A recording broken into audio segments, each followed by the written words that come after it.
तो कैसे बच्चे आप सब, उम्मीद करते हैं अच्छे होंगे, स्वस्थ होंगे, मस्त होंगे, अपनी पढ़ाई में मस्त होंगे और पढ़ाई को ढंग से कर रहे होंगे, सही स्ट्रेटजी के साथ, कम टाइम में मैक्सिमम आउटपुट के लिए आप तैयारी कर रहे होंगे। ठीक है बच्चा, तो उम्मीद यही की जा सकती है। तो बच्चा आज हम लोग लाए क्या हैं, आज हम लोग क्या लाए हैं कि देखिए अब पेपर भी आ रहा है, तो पेपर में क्या चीज इंपॉर्टेंट होती है कि पढ़ाई के साथ साथ हम लोगों को ये भी देखना है कि भाई हम लोग थोड़ा सा हम लोग को मार्गदर्शन चाहिए होता है कि हम लोग कैसे अपने आउटपुट को मैक्सिमाइज कर सकते हैं। ठीक है, तो वो मार्गदर्शन करने के लिए आज हम लोग की जो एक वीडियो पहले अपलोड हो चुकी है कि हाउ टू मैक्सिमाइज 90 जो वो 5% प्लस फॉर क्लास 10th और 12th स्टूडेंट्स, और ये उसी के श्रेणी में आप मान सकते हैं दूसरी वीडियो है किस चीज को लेके कि बच्चा आपको जब तक मार्किंग स्कीम नहीं पता होगी कि आपको कौन सा स्टेप लिख के कितने मार्क्स आएंगे, तब तक आपके माइंड में एक फिल्म नहीं बन पाएगी कि भाई साहब हमको पेपर में कौन कौन से स्टेप को इंक्लूड करना है। तो उसी को ध्यान में रखते हुए ये वीडियो मैंने शूट की है, और ये जो मार्किंग स्कीम है ये आपको सीबीएसई की वेबसाइट पे मिल भी जाएगी ऑफिशियली। ठीक है, तो देखते हैं। देखिए पहला ये क्वेश्चन है क्लास 10th का है, हम लोग अभी क्लास 10th को लेके आए हैं, फिर आगे अभी क्लास 12th को भी वो दिखाएंगे, क्लास 12th में कौन कौन से स्टेप्स हैं करने हैं। ठीक है, तो देखो पहले ये है एमसीक्यू, और बच्चा एमसीक्यू में क्या होता है, सही है तो मिला आंसर, गलत है तो जीरो, तो इसमें तो कुछ देखना ही नहीं है, ये सारे एमसीक्यू हैं। ठीक है, इसमें कुछ नहीं ध्यान देना है। हम लोग मेन आते हैं थ्योरी वाले पार्ट पे। ठीक है, ये 15 क्वेश्चन हो गया, ये 18 हो गया, 22 हो गया, और यहाँ 23 हो गया, ये आ गए। ठीक है, यहां पे देखो बच्चा, यहां से देखते हैं आपका कैसे। मान के चलिए हमारा ये एक क्वेश्चन है किसका, ट्रिगनो का। ट्रिगनो का मैं आपको सॉल्व भी करके दिखाऊंगा कि कैसे बच्चे सॉल्व करते हैं, और उनके माइंड में ये मेकिंग हो जाती है भाई हम तो फोड़ आए, हमको नंबर मिलने हैं, हमने अगर ये जोड़ लिया है कि हमारे 80 में 75 आ रहे हैं तो आएंगे, और जब रिजल्ट आता है तब पता चलता है कि भाई वो सब 75 पे नहीं, वो तो अंडर 70 हो गए हैं, उनके तो मार्क्स आधे ज्यादा कट गए और उनको खुद नहीं पता होता है। फिर क्या कहते हैं, यार मैंने किया तो था, ये नंबर कहां से कट गए। तो बच्चा देखो इसमें क्या करना है, जैसे ये एक क्वेश्चन दिया है, ठीक है, ये एक क्वेश्चन दिया है, इस क्वेश्चन में बच्चा लोग कैसे करते हैं, sine theta plus cos theta equal to √3 लिख दिया। ठीक है, साइन थीटा कॉस थीटा √3 लिख दिया, बोथ साइड स्क्वायर कर देंगे तो क्या लिख देंगे, sine square theta plus cos square theta equal to 3, और यहां पे प्लस 2ab। ठीक है, और वैसे ही स्टेप करा गया है, देखिए sign square theta cos square theta plus 2 ये हो गया, और उसके बाद 1 प्लस दिस, और फिर 1 उधर गया माइनस में, और 2 इधर डिवाइड में आ गया, 1 आ गया। अब यहां पे बच्चा देखना इसकी वो कैलकुलेशन को नहीं है, मिट जा भाई, देखना हम लोगों को किसको है, देखना इसको है कि देखिए आपने अगर ये स्टेप लिखा आपके 1 मार्क्स पक्के। ठीक है, 2 मार्क्स का क्वेश्चन है, ये स्टेप लिखा 1 मार्क्स पक्के। अब आ जाए, देखिए मेन तो यही है ना कि क्वेश्चन किस मेथड से सॉल्व होना है, मेन वही होता है, तो वो हो जाता है सबसे ज्यादा मार्क्स में। उसके बाद आ जाती है कैलकुलेशन, तो कैलकुलेशन में देखिए ये एक स्टेप लिखा, इस स्टेप का मिल गया पार्ट हमको, और इसको लिखा, इसका मिल गया, मतलब इसके पूरे पूरे हमको, इसके अगर हमने ये तीनों स्टेप्स लिखे हैं तो पूरे पूरे हमको 2 मार्क्स इसमें दिए जाएंगे। ठीक है, अब ये क्वेश्चन आसान भी था, और ये स्टेप जो तीनों चारों स्टेप हैं ये कहीं ना कहीं सारे बच्चे लिखते भी हैं। ठीक है, ये क्वेश्चन उतना वो नहीं है। अगला क्वेश्चन क्या दिया है, अगला क्वेश्चन दिया है साइन अल्फा इक्वल टू 1/√2 और कॉस बीटा इक्वल टू √3। अब इसमें बच्चा कैसे करेगा, कंपेयर कर देगा, अल्फा की वैल्यू निकाल लेगा, क्या 1/√2 किस पे होती है, 45 डिग्री पे, बीटा की वैल्यू क्या निकाल लेगा, √3 किस पे होती है, 60 डिग्री पे, मतलब अल्फा और बीटा आ गया, और उसको सीधे यहां पे रख के आंसर निकाल लेता है। हम लोग देखते हैं कि कैसे इसकी मार्किंग पूरे पूरे हम लोगों को उसमें मार्क्स मिलेंगे। ठीक है, पीडीएफ बंद हो गई है, पीडीएफ को फिर से खोल लेते हैं।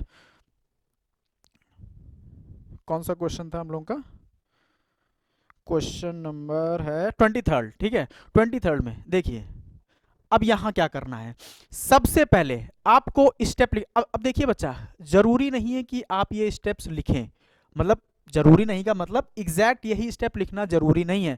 अब जैसे देखिए उन्होंने दिया था साइन अल्फा और कॉस अल्फा की वैल्यू पूछी थी, तो आप इसको 1/cos कॉसेक अल्फा भी लिख सकते हो, ऑब्वियस सी बात है। इसकी वैल्यू अगर 1/√2 दी है तो इसकी वैल्यू √2 हो जाएगी, बट ध्यान क्या रखना है, इन दोनों ही टर्म से हमारी अल्फा की वैल्यू 45 डिग्री ही आएगी।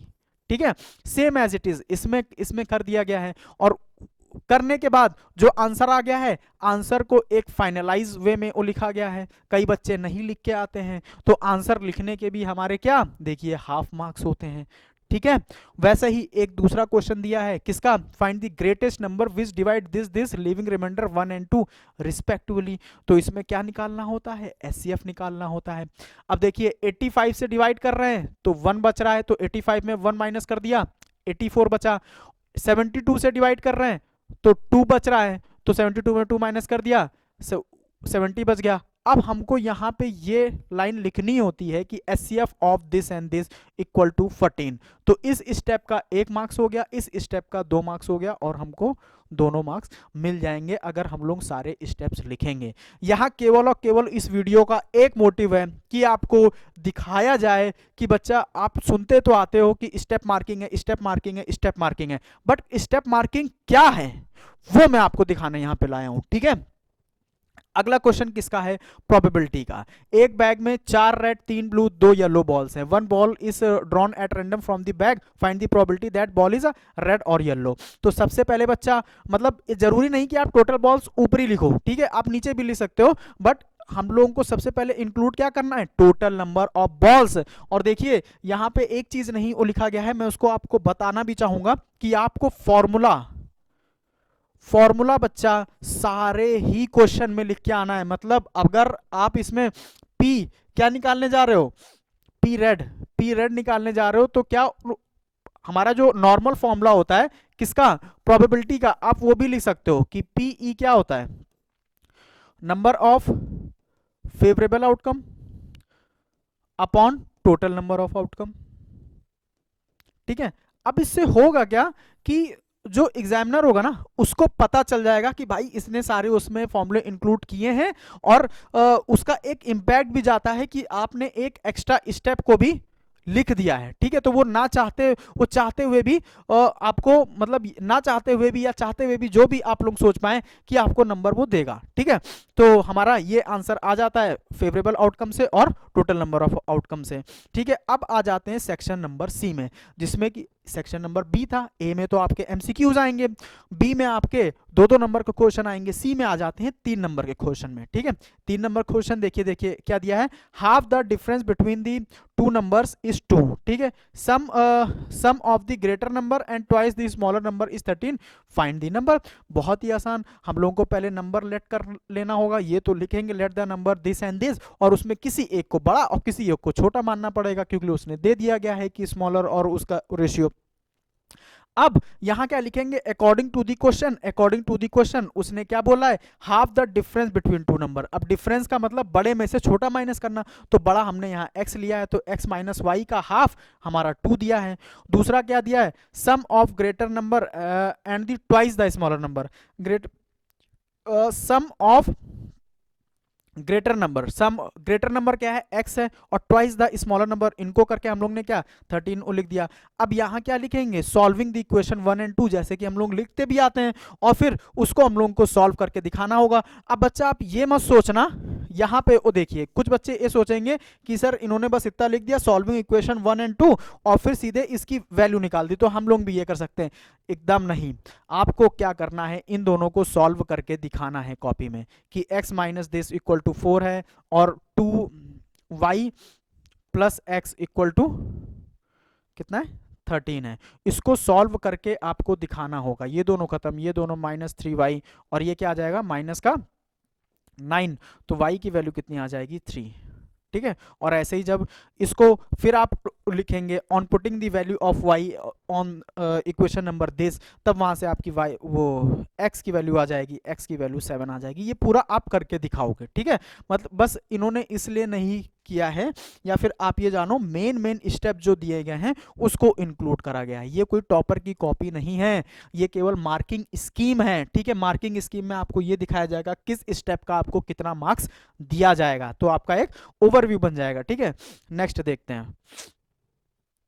अब जैसे ये एक क्वेश्चन आता है, क्या इर्रेशनैलिटी प्रूफ करने का, कि किसी भी नंबर को, कोई भी इर्रेशनल नंबर को इर्रेशनल प्रूफ करो, तो क्या पहले लेट द रेशनल नंबर, ये हम लोग करते ही हैं, ये सभी लोग लिखते हैं कॉपी में इसको सॉल्व करने के लिए। फिर इसको पी अपॉन क्यू के में मानते हैं और क्यू नॉट इक्वल टू 0 लिखते हैं, और ये लिखते हैं let the P and Q R को प्राइम। को प्राइम का बच्चा मतलब क्या होता है? को प्राइम का मतलब होता है जिनके वे नंबर जिनमें कुछ कॉमन ना हो, ठीक है, तो को प्राइम हो गया। अब इतना लिखने पे हमको हाफ मार्क्स मिल जाएगा। 3 नंबर का क्वेश्चन है, आधा नंबर मिल गया, 0.5 मार्क्स मिल गया।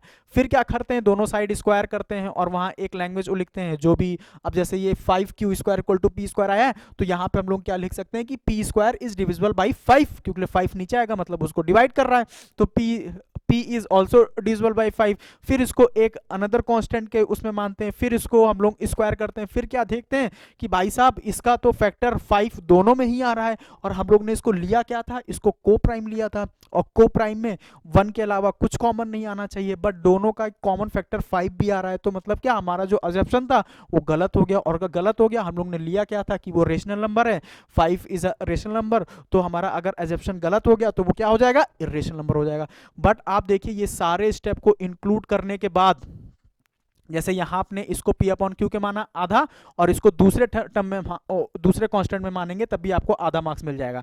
फिर लास्ट में जब आप अपनी एकदम चौड़े होके लिखते हैं हैंस प्रूव्ड, तो उसका भी हैंस प्रूव्ड भी एक कैटेगरी में उसमें होना चाहिए कि आपका क्वेश्चन सही होना चाहिए। केवल आपको ये लिख के आधा नंबर कभी नहीं मिलेगा। अगर आप सोच रहे हो तो ये लिखने पे आपको आधा नंबर नहीं मिलेगा। नेक्स्ट क्वेश्चन क्या है, देखिए, if this and this are the two vertices of equilateral triangle, then find the coordinates of the third vertex given that the origin lies inside the triangle. तो सबसे पहले बच्चा आपको क्या, अगर कभी भी इस टाइप का आ जाएगा क्वेश्चन, तो आपको ग्राफ बना के दिखाना ही होगा। अब ग्राफ का मतलब ये नहीं होता है कि आप ग्राफ पेपर पे भी बनाओगे, ग्राफ पेपर पे ही नहीं, आप सीधे उसमें डायग्राम बना सकते हो। आपने डायग्राम बनाया और आपने देखिए थर्ड वर्टेक्स ले लिया एक्स एंड वाई, वो हमको लिखना पड़ेगा। अब कई बच्चे क्या चीज करते हैं, वहीं पे क्या लिख देते हैं कि एक्स एंड वाई, फिर यहाँ पे लिखते ही नहीं है, नहीं आपको यहाँ भी लिखना है, ठीक है। अब कई बच्चों को उसका मार्क्स मिल जाता है, तो भाई वो कहीं ना कहीं आप मान लीजिए उनका लक है कि क्या साथ दे दिया गया, बट आप किसी को, सामने वाले को मौका ही मत दो ना क्वेश्चन में मतलब नंबर काटने का। तो आपको क्या ये स्टेप लिख के आना है। ये स्टेप लिख के आए, आपने ए के पॉइंट लिखा, बी को लिखा और सी को लिख लिया। अब उसमें जो चीजें गिवन है, गिवन क्या है, देखिए इसने इन दोनों के बीच की दूरी निकाली, जब इन दोनों के बीच की दूरी निकाली तो मतलब क्या, ए बी लिख दिया। अब उसने क्या बोला, इक्विलेटरल ट्रायंगल, और इक्विलेटरल है तो क्या होगा, all sides are equal. All sides are equal को मद्देनजर रखते हुए हमारी एसी भी इक्वल होगी, तो एसी की हमारी लेंथ आ गई 100। फिर इन्होंने डिस्टेंस निकाल दिया इन दोनों के बीच में, इन दोनों के बीच में, और उसको कहीं ना कहीं आप इक्वल कर देंगे तो आपकी एक्स की और वाई की दोनों की वैल्यू आ जाएगी। फिर लास्ट में क्या करना है, ये लाइन लिख के भी आना है, the coordinate of the third vertex are this and this, और इसका भी हमारा क्या है, आधा मार्क्स है। आप देखोगे कई बच्चे क्या करते हैं, यहीं तक सॉल्व कर दिए और यहाँ पे क्या, या तो लिखना ही भूल गए, और लिखना है अगर नहीं भी भूले तो ब्रैकेट में केवल इतना लिख के आ जाते हैं, बस इतना लिख के आ जाते हैं। तो भाई इतना लिखने के नहीं, अगर आप उसके आगे 2-4 वर्ड जोड़ दोगे ना, the coordinate of the third vertex is this, तो आपका क्या चला जाएगा, और कहीं ना कहीं इसको करने में आपके 3-4 सेकंड से ज्यादा का टाइम नहीं लगेगा। मैं केवल आपको पॉइंट इसलिए बता रहा हूं ताकि आप इन सारे पॉइंट को अपने ध्यान में रखो, और आज से आप जो PYQ या फिर सैंपल पेपर मॉक टेस्ट जो भी सॉल्व करोगे, इन सारे स्टेप्स को आप इंक्लूड करोगे अपने कॉपी में, ठीक है। अगर इंक्लूड नहीं करते हो बच्चा, तो मैं आपको पहले भी वीडियो में बता चुका हूं कि जो आप यहाँ पे अपनी आदत बना के लेके जाओगे, वही आदत आपकी पेपर में भी आपके साथ जाएगी। आप कुछ ये मत सोचो कि वहां पे कुछ मतलब अजूबा हो जाएगा और मेरे को सब आ जाएगा, वहां तो आप अंडर प्रेशर रहोगे ना, जो चीजें करना भी चाहोगे वो भी थोड़ी बहुत हमको दिक्कत होती है, हम लोग कहीं नहीं कर पाते हैं, ठीक है। तो समझ रहे हो ना मेरी बात को, तो उम्मीद करते हैं ये भी आपको समझ में आया होगा। नेक्स्ट देखते हैं, हाँ नेक्स्ट ये क्वेश्चन है, देखिए इसमें इन्होंने सारे पॉइंट्स को ही इंक्लूड किया है। सारे पॉइंट को क्या इंक्लूड किया है, इन्होंने दिया है कि जैसे ये हमारी एक थ्योरम पे बेस्ड है कि हमारी जो टेंजेंट्स होती हैं TP और TQ वो कहीं ना कहीं इक्वल होती हैं, और TPQ मतलब ये हमारा 90 डिग्री होता है, और TQP ये दोनों 90 डिग्री के होते हैं, और लेट TPQ भी Q, और फिर इन्होंने इसको सॉल्व किया है। बट आप क्या देखोगे कि सारे स्टेप्स को इन्होंने इंक्लूड किया है, और अगर सारे स्टेप को इंक्लूड किया है तभी जाके उसका कहीं ना कहीं उसका पूरा पूरा मार्क्स मिलेगा। और पूरा पूरा मार्क्स मिलने के लिए आपको करना क्या है, कई बच्चे क्या चीज करते हैं कि फालतू के स्टेप्स को इंक्लूड कर देते हैं और जो मेन पॉइंट होते हैं उसको लिखते ही नहीं है। तो बच्चा आपको क्या करना है, मेन पॉइंट को भी इंक्लूड करते चलना है। आप अगर एक दो एक्स्ट्रा स्टेप भी लिख देते हो तो उसका कोई दिक्कत नहीं है। अब देखिए जैसे प्रूविंग का एक क्वेश्चन आया है, ठीक है, प्रूविंग का एक क्वेश्चन आया है कि prove that this this this. अब कुछ बच्चे तो भाई साहब इसको देखते ही उनकी हवा टाइट हो जाएगी और कुछ बच्चे इस पे हाथ पैर मारेंगे। अब कुछ का इसमें तरीका क्या क्या होता है कि इसको रैशनलाइज कर देते हैं, जैसे इन्होंने भी रैशनलाइजेशन किया है। और कुछ बच्चे क्या करते हैं, पूरी इक्वेशन को साइन और कॉस के टर्म में चेंज कर देते हैं। अगर साइन और कॉस में करेंगे तो क्या आएगा, sine theta upon cos theta plus 1/cos theta. अगर मैं LHS को लेके चल रहा हूँ, ठीक है, 1/cos थीटा -1 और upon sine theta upon cos theta -1/cos theta और +1। यहाँ से आप LCM लोगे तो क्या हो जाएगा, sine theta +1 minus cos theta, ठीक है, आप चाहो तो ब्रैकेट ना भी लगाओ और नीचे कॉस कॉस खत्म हो जाएगा। यहाँ से क्या आ जाएगा, sine theta -1 plus cos theta, ठीक है। अब इसमें भी जाके आप क्या करोगे, आपको रैशनलाइजेशन करना ही पड़ेगा। रैशनलाइजेशन कैसे करोगे, आप किसी भी एक को एक साथ ले लो और दूसरे को दूसरे के साथ ले लो। जैसे ना मेरे को मैंने क्या चीज कर लिया, इन दोनों को साथ में ले लिया, sine theta minus cos theta, sign theta plus cos theta, और ये +1 और ये -1। तो मैंने रैशनलाइज किससे कर देना है, रैशनलाइज कर देना है sign theta plus cos theta +1, ऊपर नीचे मल्टीप्लाई कर देंगे और हमारा जाके RHS आ जाएगा, ठीक है। और अगर आप ऐसे भी रैशनलाइज कर देते हो तब भी आपका आंसर आ जाएगा। बट यहाँ पे बच्चा कंफ्यूजन दिमाग में ये मत लेके आना, सर क्या मैं यही स्टेप करूंगा तभी मार्क्स मिलेगा, ऐसा कतई नहीं है। आप अगर दूसरे स्टेप से भी करते हो और आपका सॉल्विंग का वे अगर सही है तो आपको बच्चा वहां भी पूरे मार्क्स दिए जाएंगे। बस ध्यान में क्या रखना है, स्टेप्स को। और मैं आपको एक बात बता दूं, जब भी हमारा कॉपी का जो पेज होता है वो रेक्टेंगुलर पेज होता है थोड़ा सा, ठीक है, तो इधर तो आपको लाइन मिलती ही है, इधर भी लाइन मिलती है। तो आप करोगे क्या, आप कोशिश ये करो, अगर यहाँ पे क्वेश्चन नंबर आप 2 कर रहे हो तो इसकी अगर यहाँ पे आपने सॉल्व किया है और जो इसका रफ वर्क है ना, ये कोशिश करो कि यहीं पे करो, ठीक है, यहीं पे करो। और जब ये क्वेश्चन खत्म हो जाए तो इसके बाद जो लाइन खींच रहे हो वो पूरी पूरी खींचो।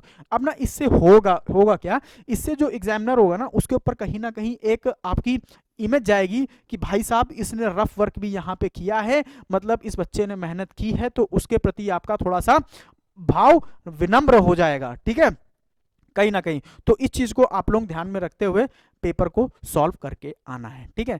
नेक्स्ट क्या है, ये भी टाइप का क्वेश्चन है। आप देखिए इसमें कैसे इन्होंने सारे स्टेप्स, और बच्चा मैंने आपको क्या बताया, फॉर्मूला, कि फॉर्मूला जो है ना आप वो लिख के आओगे, फॉर्मूले को आप नहीं छोड़ सकते हो कहीं भी आप देखो, अगर फॉर्मूला छोड़ा गया हो तो, फॉर्मूला अगर लिख के नहीं आते हो तो ये मान के चलो आप भले पूरा सही से सॉल्व करो, आपके हाफ मार्क्स 0.5 मार्क्स आपके कटने ही हैं।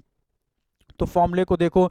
अब आते हैं सेक्शन डी में, ठीक है, जहां तक क्या होता है, काफी बच्चे पहुंच भी नहीं पाते हैं और काफी बच्चे ये करते हैं कि डी सेक्शन से ही स्टार्ट करते हैं, ठीक है। तो सबकी जो भी स्ट्रेटजी बना के जाना, बच्चा अपनी स्ट्रेटजी बना के जाना, किसी की देख दाग की नहीं, अपनी स्ट्रेटजी बना के जाओ। वही मैं कह रहा हूं, अभी आप जैसे पेपर सॉल्व कर रहे हो, सेक्शन डी से कर रहे हो, सेक्शन ए से कर रहे हो, सेक्शन बी से कर रहे हो, सेक्शन सी से कर रहे हो, वही आपकी स्ट्रेटजी वहां भी जाएगी। तो आप मैक्सिमम क्वेश्चन करने के लिए आप अपनी स्ट्रेटजी अभी से बनाओ और वैसे ही पेपर को सॉल्व करो, ठीक है। 5 नंबर क्वेश्चन में आप ये मान के चलो, एक क्वेश्चन तो आपका हाइट एंड डिस्टेंस का फिक्स है और वो बहुत ही आसान क्वेश्चन होगा। जैसे ये क्वेश्चन आया है, आप देखो, the angle of elevation of the top of the tower 24 metre height from the foot, ये दे दिया गया। Another tower in the same plane is 60 degree, ठीक है। The angle of elevation top of the second tower, ये आपको दे दिया गया 30 डिग्री, ठीक है। Find the distance between the 2 tower and height of the other tower, ठीक है, मतलब इसके बीच की दूरी निकालनी है, हाइट निकालनी है। तो इस क्वेश्चन में कुछ नहीं करना है, आप इस वाले में 60 में एक बार 10 लगा दो और 30 में एक बार 10 लगा दोगे। आपको ये क्वेश्चन किससे सॉल्व होगा, कॉमन थिंग हम लोगों को क्या मिलती है, मैंने आपको पूरा वीडियो में बताया है, जो मैंने टॉप 20 या 15 क्वेश्चन इसके कराए हैं, आपको उसकी लिंक डिस्क्रिप्शन बॉक्स में मिल जाएगी, ठीक है। आप वहां से जाके सारी वीडियो को चेकआउट कर सकते हो। मैंने टॉप 10, टॉप 20, टॉप 50 इररिस्पेक्टिव, मतलब रिस्पेक्टिव नंबर, जो मतलब जितना भी वेटेज है उनका था उसके अकॉर्डिंग मैंने क्वेश्चंस को कराया, और थ्योरी भी 20 से 25-30 मिनट में पूरे चैप्टर की थ्योरी खत्म की है। ठीक है, अगर आपको थ्योरी आती है तो आप थ्योरी पे अपना टाइम मत खराब करो, आप सीधे जाओ वीडियोस पे। ठीक है, अब बच्चा ये क्या है, लगा के हमको इसमें कॉमन क्या मिल जाएगा, इसका बेस, और बेस को हम लोग कहीं ना कहीं लास्ट में इक्वल कर देंगे और हम लोग को आंसर आ जाएगा। आप इसमें देखो 1 मार्क्स से बच्चा क्या बड़े बड़े शब्दों में लिखा है, 1 marks for correct figure. Correct figure, figure का नहीं, करेक्ट फिगर आपको बनाना है अगर आपको 1 मार्क्स पाना है 5 में से। और उसके बाद फिर हमारा एक जो हमने ट्रायंगल लिया है, और फिर से मैं बोल रहा हूं काफी बच्चे क्या करेंगे, लिखाएंगे सीधे tan 60 equal to 24/x, tan 30 equal to h/x। ऐसा कतई नहीं करना है, आपको ये लाइन भी इंक्लूड करनी है, in triangle ABC, in triangle ACD, ये भी इंक्लूड करके तब आपको अगले स्टेप में tan 60 tan 30 लिखना है। और इन दोनों स्टेप के देखिए 1-1 मार्क्स इन्होंने दिए हैं। उसके बाद जब हम लोग ये लिखते हैं कि on solving the equation 1 and 2, तो हम लोग क्या करते हैं, उसका भी हमको 1 मार्क्स मिला है, मतलब आधा मार्क्स इसका, आधा मार्क्स इसका। और उसके बाद फाइनल क्या, लेंथ ऑफ वायर, मतलब आंसर लिखने का हमको 1 मार्क्स मिला है। कितने मार्क्स होगा, 1 2 3 4 5। और अगर ये स्टेप आप करके आए, आप सोचो भाई साहब आपके 5 मार्क्स तो पूरा पक्के, अब आपको केवल 75 मार्क्स का सोचना है। ठीक है, 5 मार्क्स तो आपको ऐसे ही आ गए। तो इस चीज को, ये 5 मार्क्स कैसे आएंगे, ये 5 मार्क्स ऐसे आएंगे जब ये सारे स्टेप्स आप इंक्लूड करोगे। ठीक है, उम्मीद करते हैं अभी समझ में आया होगा। अब देखिए एक क्वेश्चन और है इसका, किसका, द स्फेरिकल बलून, हमारा सरफेस एरिया वॉल्यूम का, spherical volume subtended an angle 60 degree. Okay, नहीं ये भी उसका हाइट एंड डिस्टेंस का ही है, बट दोनों को मिक्स कर दिया गया, नहीं हाइट एंड डिस्टेंस का ही है। Spherical balloon of the radius R subtended an angle 60 degree at the eye of the observer, if the angle of elevation of its centre is 45 degree from the same point, then prove the height of the centre of the balloon is this time of radius. ठीक है, अब ये क्या है, ये और में है, तो देखिए और में भी क्या मार्किंग स्कीम तो वही रहेगी ना मेरे भाई। 1 नंबर किसका मिला, करेक्ट फिगर का। 1 नंबर हमारा ट्रायंगल को मान के उसमें tan या sin या cos या cot जो भी आप लगा रहे हैं उसका। दूसरा नंबर दूसरे ट्रायंगल में वो मानने का। तीसरा दोनों इक्वेशन को सॉल्व करने का। चौथा नंबर आंसर लिखने का। मतलब एटलीस्ट अगर आपने में से किसी ने भी अगर इसमें से एक स्टेप भी गायब किया तो बच्चा आपके फिर क्या, कुछ नहीं होगा, केवल नंबर ही कटेंगे। ठीक है, तो इस चीज को ध्यान में रखते हुए क्वेश्चन को हम लोगों को करके आना है। ये आपके टोटल कितने 38 क्वेश्चंस आते हैं उसमें, और कुछ उसके हमारे पार्ट्स भी होते हैं। ठीक है, तो इस चीज़ को ध्यान में रखिएगा। तो उम्मीद करते हैं कि इस सेशन से आपको प्रॉफिट हुआ होगा, और आप बच्चा देख के जाओ क्या कि मार्किंग स्कीम क्या है, टॉपर्स कैसे लिख के आते हैं, क्योंकि यही टाइम है वो देखने का कि आप कैसे अपने लाइफ में नंबरों को कैसे और ऐड ऑन कर सकते हो। ठीक है, तो उम्मीद करते हैं कि आपको मज़ा आई होगी। अगर मज़ा आई होगी तो प्लीज़ बच्चा वीडियो को शेयर करें, चैनल को सब्सक्राइब करें, वीडियो को थम्स अप करें। मिलते हैं नेक्स्ट वीडियो में, तब तक के लिए जय हिंद।